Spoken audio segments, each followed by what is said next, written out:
শুধুমাত্র 10 মিনিটেই তৈরি করে নিন বাচ্চাদের খুশি করার রেসিপি, যেটা আপনারা চাইলে বাচ্চাদের টিফিনে অথবা বিকালের নাস্তাতেও দিতে পারেন। আর এটা বাচ্চারা ছাড়াও বড়রাও কিন্তু অনেক পছন্দ করবে। তো প্রথমে একটি মিক্সিং বলে আমি 2টা ডিম দিয়ে দিলাম। পর এখানে 1/4 কাপ দিয়ে দিচ্ছি আগে থেকে জাল করে রাখা লিকুইড দুধ। 2 টেবিল চামচ চিনি দিয়ে দিচ্ছি। চিনির পরিমাণটা অবশ্যই আপনাদের স্বাদ অনুযায়ী কম বেশি করে দিতে পারেন। খুব সুন্দর একটি ফ্লেভারের জন্য আমি খুবই সামান্য পরিমাণ দিয়ে দিলাম ভ্যানিলা এসেন্স। এখন একটি কাঁটা চামচ দিয়ে সব কিছুকে আমি ভালো করে এইভাবে মিক্স করে নিচ্ছি। ডিম দুধের মিশ্রণটাকে ভালো করে মিক্স করা হয়ে গিয়েছে, দেখতেই পাচ্ছেন। এখন এটাকে একটা সাইডে আমি রেখে দিব। এরপর এখানে আমি কিছু পাউরুটি স্লাইস নিয়েছি। এখন এই পাউরুটি স্লাইসে আমি পিনাট বাটার স্প্রেড করে নিচ্ছি। আপনারা চাইলে এখানে নসিলা কিংবা নিউটেলাও ইউজ করতে পারেন। আমার হাতের কাছে পিনাট বাটারটা ছিল, তাই আমি এটা দিচ্ছি। পিনাট বাটারটাকে 2টা স্লাইসে আমি সেট করে দিলাম। পাউরুটি 2টাকে একটার উপর দিয়ে এইভাবে সেট করে নিলাম। এখন একটি ছুরি দিয়ে পাউরুটির পাশের যে ব্রাউন অংশটা আছে সেটা কেটে দিচ্ছি।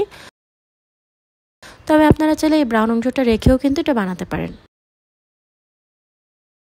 এইভাবে জাস্ট একবার হলেও এই আইটেমটা তৈরি করে দেখবেন, বাচ্চারা কিন্তু এটা অনেক বেশি পছন্দ করবে। কাটা হয়ে গিয়েছে, দেখতেই পাচ্ছেন। এখন যে দুধ ডিমের মিশ্রণটা আমরা আগে রেডি করে রেখেছিলাম সেটাতে এই পাউরুটি স্লাইসটাকে এইভাবে ভালো করে কোট করে নিচ্ছি। এপিট ওপিট খুব ভালো করে মিক্সারের সাথে আমি এভাবে মিশিয়ে নিচ্ছি। চুলায় প্যানে আমি দিয়ে দিচ্ছি বাটার। আপনাদের হাতের কাছে বাটারটা না থাকলে এখানে তেলও ইউজ করতে পারেন, তবে বাটারটা দিলে এর ফ্লেভারটা কিন্তু অনেক বেশি ভালো হয়। ব্রেডটাকে দিয়ে একটা পাশ আমি খুব ভালো করে এইভাবে ফ্রাই করে নিব। চুলার আঁচটা লো মিডিয়ামে রেখে আস্তে আস্তে এটাকে খুব সুন্দর করে এইভাবে ফ্রাই করে নিতে হবে। ভালো করে এটাকে ফ্রাই করে নিতে হবে। আরও কিছুটা বাটার আমি দিয়ে দিচ্ছি এখানে।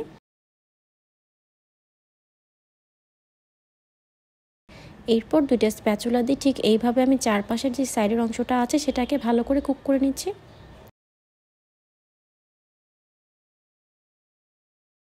এভাবে করলে এটা কিন্তু একদম পারফেক্ট হবে।